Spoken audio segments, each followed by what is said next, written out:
Welcome to the VirtualBoss training video. In this one we're going to show you how to build a schedule from a brand new installation with no prior experience.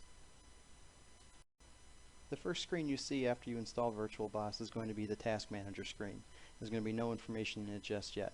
To start building your first schedule though, we're going to want to go into the Job Manager, and you'll do that by clicking on the Job Manager button at the very top.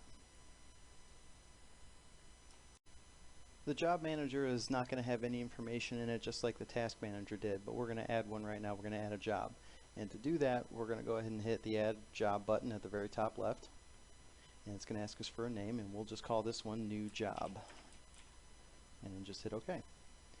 From here you're going to see the detail screen of this new job, and we don't have to fill this out just yet, so we're just going to hit OK and close it. Now that we have a job in the Job Manager, we can go ahead and close it, and you can do that by hitting the X in the upper right corner. That'll take you back to the Task Manager screen, where we can now begin to start adding tasks. And to do that, you hit Add a Task in the upper left corner, and that'll bring up the Task Detail window. For our first task here, we're going to keep things simple and just fill out the task description and the job number fields. So the first field up here is the task description, and that's just going to be a description of your task. I'll call this one Dig Hole for Foundation. It's one of our sample tasks that we have. And then this next field here, the job number, that's going to be the job that this task is assigned to. And we just created a new job, and I'm just going to assign it to that one. So I'm just going to type new job, and that will do it.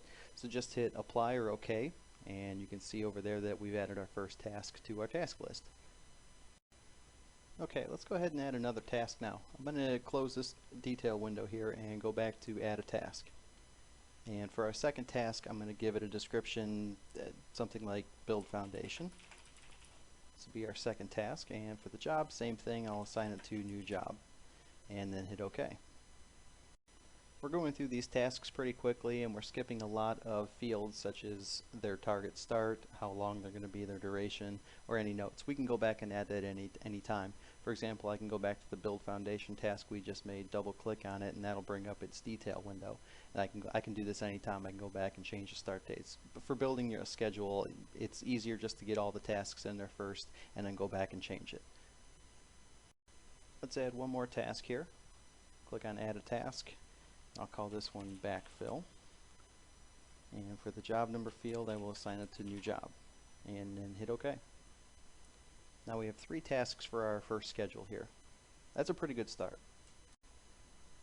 Now that you know how to add tasks to the Task Manager system and how to assign them to a job, I'll show you a shortcut, and that involves going to the filter options.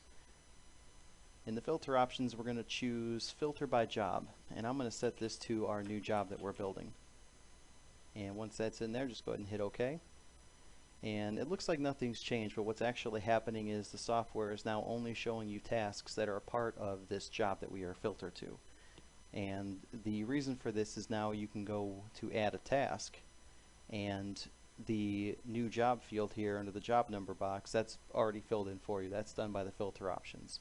And the way that works is VirtualBoss will pre-fill information if you have any active filters. So if you're filtering to a job, it's going to fill in that job number for you. If you're filtered to a person, it's going to assign that person to the new task that you're creating. So it's a helpful shortcut if you're building a schedule and you want to save a little bit of time. I'll now jump ahead and show you what a completed schedule looks like. We made this schedule beforehand, so it's already completed. So I'll use my filter options to pull it up. Now the software is just looking at this completed schedule and not our other job. Our other job is still there, it's just not currently showing. It's important to understand the relationship between tasks and jobs in VirtualBoss. The way the software works, you can think of it like packing a suitcase. The job is your suitcase and the tasks are things to put in it. If you can understand that relationship, it makes building schedules very easy with the software.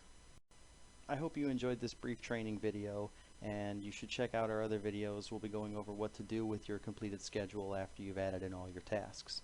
So check those out. If you have any questions, you can send us an email or give us a call, and we will be happy to help. Thank you very much.